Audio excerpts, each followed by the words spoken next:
Mrs. Gandhi, how tense is the situation on your frontiers with Pakistan? It's very serious indeed. The two armies are confronting each other. And of course, shelling has been going on for quite some time, even before I left. Do you really think it's possible that Pakistan would attack India with their present internal situations? Well, when there is the sort of chaos which they obviously have, they may take desperate action and feel that an external enemy might unite some of the people there. What about you? Is there a situation in which you might attack Pakistan? Well, I hope not.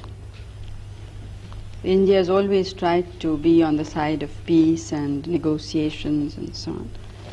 But of course we can't endanger our security in any way. Do you frankly expect to see war with Pakistan soon? It does look to many people as if it's inevitable. I don't think one can really give an answer to a question of this kind. Because as I said, we are trying everything possible to prevent it. But do you support the Bangladesh guerrillas? Do you support a separate state in East Pakistan? You see, it's not a question of supporting or not. The question is what is likely to happen. I don't think we can shut our eyes to the situation in a neighboring state. I think, and I personally think that most of the world believes this, so they may not be willing to say it out openly, that Pakistan as it existed can never be the same again. Why have you not felt able to agree, as the Pakistani president has, and he suggested it, that you should withdraw some troops from your frontiers?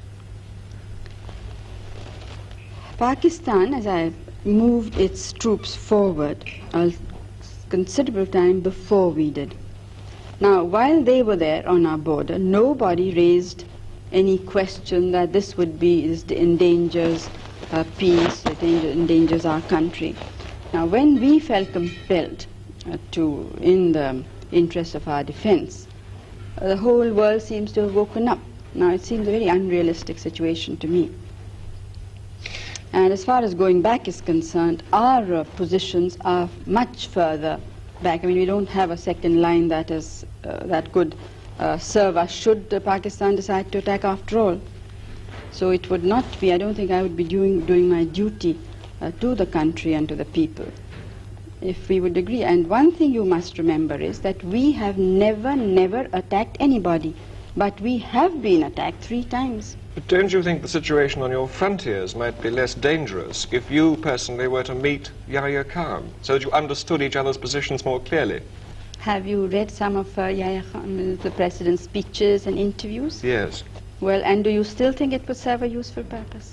Maybe you would understand each other's positions on the frontier better. You'd understand why your troops are stationed there. No, I understand it perfectly well. There's absolutely no doubt in my mind.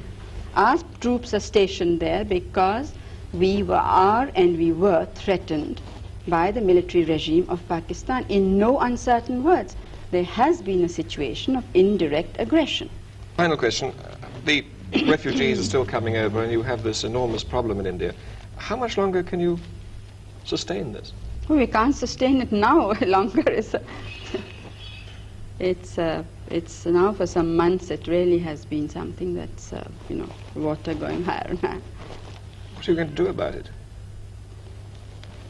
Well, something will have to be done. Well, one thing I must say, that I'm absolutely determined that all the refugees of all religions must go back. We are not going to absorb them in our population.